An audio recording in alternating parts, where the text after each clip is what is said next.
తాకట్లో ఉన్న మీ బంగారాన్ని విడిపించి ఆ రోజు ఆన్లైన్ రేటుకి కొంటాం. Sharma gold company. దేశీయ మార్కెట్లో బంగారం వెండి ధరలు రాకెట్ వేగంతో పెరిగిన సంగతి మనకు తెలిసిందే. కానీ ఇప్పుడు సీన్ రివర్స్ అయ్యింది. కేంద్ర బడ్జెట్ ప్రవేశపెడుతున్న తరుణంలో మార్కెట్ ఒక్కసారిగా కుప్పకూలింది. దేశీయ కమోడిటీ మార్కెట్లో 2 లోహాల ధరలు ఏకంగా 9% మేర క్షీణించాయి. రికార్డు గరిష్టాలకు చేరుకున్న ధరల వద్ద ట్రేడర్లు ప్రాఫిట్ బుకింగ్ లేదా లాభాల స్వీకరణకు మొగ్గు చూపడంతో ఆదివారం మార్కెట్లో లోయర్ సర్క్యూట్ నమోదైంది. 10 గ్రాముల బంగారం పైన ఏకంగా 13,711 రూపాయలు తగ్గింది. దీంతో ప్రస్తుతం ధర 1,38,634 వద్ద ట్రేడ్ అవుతుంది. నిజానికి ఈ పతనం ఇప్పుడే మొదలు కాలేదు.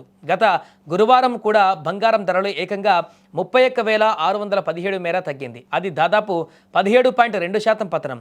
అప్పుడు 1,93,000 వద్ద ఉన్న ధర ఇప్పుడు 1,38,000కు చేరుకోవడం ఇన్వెస్టర్లను విస్మయానికి గురి చేస్తోంది.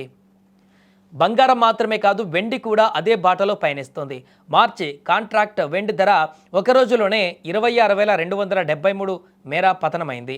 అంటే కిలో వెండి ధర 2,65,652 వద్దకు చేరింది. శుక్రవారం కూడా వెండి ఏకంగా 1.07 లక్షల మేర క్షీణించింది. విషయం మనందరికీ తెలిసిందే. ఇక అంతర్జాతీయ మార్కెట్లో నెలకొన్న అనిశ్చితి, బడ్జెట్ సమయంలో ప్రభుత్వం తీసుకునే నిర్ణయాల పట్ల మదుపర్లు అప్రమత్తంగా ఉండడమే ఈ భారీ పతనానికి కారణమని అనలిస్టులు విశ్లేషిస్తున్నారు.